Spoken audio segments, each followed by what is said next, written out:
চাঞ্চল্যকর ঘটনা। আবাসের নামে টাকা আত্মসাৎ, বিডিও অফিসের আধিকারিক পরিচয় প্রতারণা। মুর্শিদাবাদের নবগ্রামে পুলিশের জালে অভিযুক্ত। আবাসের নামে টাকা আত্মসাৎ, বিডিও অফিসের আধিকারিক পরিচয় প্রতারণা। এইভাবেই টাকা আত্মসাৎ করেছে নবগ্রামে পুলিশের জালে অভিযুক্ত। গ্রামবাসীদের ভুল বুঝিয়ে টাকা হাতানোর অভিযোগ। রাকিবুল রয়েছে সরাসরি। রাকিবুল, আবাসের নামে এইভাবে টাকা আত্মসাৎ করলো কিভাবে ওই ব্যক্তি? কি অভিযোগ তুলছেন স্থানীয় বাসিন্দারা, গ্রামবাসীরা? আমার নামে দেখো প্রিয়ঙ্কা, একদমই তাই। যে মুর্শিদাবাদের নবগ্রাম থানা যে কালিকাডাঙ্গা যে রাইস মিল পাড়া আছে, সেই এলাকায় কিন্তু এক ব্যক্তি অরুণ ঘোষ নামে সেই ব্যক্তি কিন্তু ওই বাড়ি বাড়ি সার্ভের নামে গিয়ে তাদেরকে বলেন যে আবাস যোজনার তালিকায় তাদের নাম রয়েছে এবং সেই আবাস যোজনার টাকা এক আধ সপ্তাহের মধ্যেই যে টাকা ব্যাংকের অ্যাকাউন্টে ঢুকিয়ে দেওয়া হবে বলে তাদের কাছ থেকে টাকা হাতানোর অভিযোগ ওঠে ওই অরুণ ঘোষ নামে তার বিরুদ্ধে। এবং তাকে গ্রামবাসীরা কিন্তু জানাজানি হতেই তারা আটক করে রাখে এবং স্থানীয় পঞ্চায়েত প্রধানকে জানায় এবং সেই স্থানীয় পঞ্চায়েত প্রধান খবর পেয়ে ঘটনাস্থলে আসেন এবং তাদেরকে আটকে রেখে নবগ্রাম থানার পুলিশকে খবর দেওয়া হয়।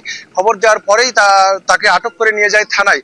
যদিও পুলিশের দাবি তিনি মানসিক ভারসাম্যহীন বলে জানান, তবে গ্রামবাসীদের অভিযোগ যে তারা ব্লক আধিকারিকের যে নাম করে যে এইভাবে যে বাড়ি বাড়ি সার্ভে করছে, এই সাহস পাচ্ছে কোথায় বা কেন, কি কারণে এইভাবে তারা বাড়ি বাড়ি প্রতারণা চক্রে আরো কেউ জড়িত রয়েছে? পুলিশ কি জানাচ্ছে? না দেখো, পুলিশ ইতিমধ্যে পুলিশ সূত্রে যেটুকু জানা যাচ্ছে যে পুলিশের তিনি মানসিক ভারসাম্যহীন তাই বলে পুলিশ কিন্তু দাবি করছেন। তবে স্থানীয়দের অভিযোগ যে তিনি মানসিক ভারসাম্যহীন না, এর পেছনে নিশ্চয়ই কোনো কারো হাত আছে, নালে হাত না থাকলে তিনি এইভাবে এলাকায় গিয়ে রীতিমতো হাতে খাতা পেন নিয়ে বাড়ি বাড়ি সার্ভে কিভাবে তিনি করেন, সাহস কোথায় পাচ্ছেন? নিশ্চয়ই কোনো কারো বড় ধরনের হাত রয়েছে বলেই তারা কিন্তু দাবি করছেন গ্রামবাসীরা। প্রিয়ঙ্কা, কেন আটকে রেখেছে এখানে? আমি মদ খেয়ে একটু ভুলভাল করেছি টাকার জন্য ঘরে বলে। কি ভুলভাল করেছো? ওই টাকা চাইছিল ঘরের জন্য টাকা চাইছিল? হ্যাঁ। তো ঘর করে দেবো বলে টাকা দিয়েছো এরকম বলছে যে? না, আমি বলেছিলাম যে যাবেন ভিডিওকে, আমি বলি আমি করিয়ে দিই। আপনি কি ভিডিওর স্টাফ নাকি? না। তাহলে ভিডিওকে কি করে দেবেন আপনি? না, বলেছিলাম চিনা জানা আছে, আমি বলে দেবো। কত টাকা তুলেছো? টাকা কেউ নিয়ে একটা এখন লাভ নেই? না।